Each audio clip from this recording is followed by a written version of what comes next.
In the lead-up to the Scottish-Norwegian War, the Hebrides, Orkney Islands and Isle of Man were influenced and controlled by the Norwegians.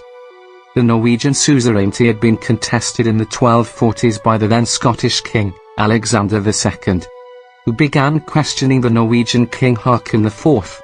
For the most, these questions were knocked back and ignored by the Norwegian monarch until the death of Alexander.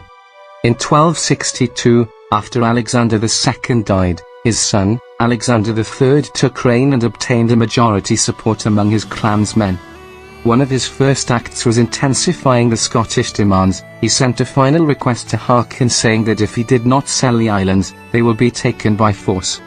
Haakon didn't take the request too lightly. He ordered 120 light ships to set off to defend the islands. In July 1263, Haakon decided to stop at the Isle of Arran to undergo negotiations. Alexander knew that he had to have a decisive win before the winter, so tried to stall the negotiations for as long as possible, and he ended up stalling until the autumn. In October 1263, the Norwegian warships ended up being stranded due to the ferocious weather, and Haakon ended up having to send a team to salvage them. This is when the Scots launched a surprise attack, the Battle of Largs.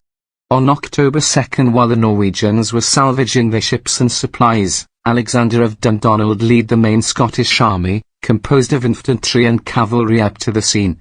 The Norwegians were split into two, the main army on the beach, and a small group atop a nearby mound. The Scots aimed to divide the two. Seeing this, the small contingent fled the mound and sprinted back to the beach. Once the main army on the beach seen what was happening, they believed they were retreating and went back to ships. What unfolded afterwards was fierce fighting on the beach between the two. However, later in the day, the Norwegians were able to recapture the mound after skirmishes along the beach. The Scots left the beach, and the Norwegians reboarded their ships and left, although they did return the next day to recover their dead. As the weather intensified, Haakon ordered his fleet back up to Orkney to see out the winter. In mid-December 1263, Haakon fell ill and died in the Orkney Islands. Within months of the abortive campaign, embassies were sent from Norway to discuss terms of peace. Meanwhile, Alexander III seized the initiative and made ready to punish the magnates who had supported Haakon. By the end of the year, the Hebrideans and Manx were forced to submit to the Scots.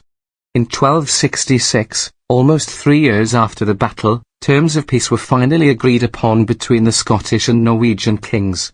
On the 2nd of July 1266, with the conclusion of the Treaty of Perth, the Hebrides and Man were leased to the King of Scots, in return for an annual payment.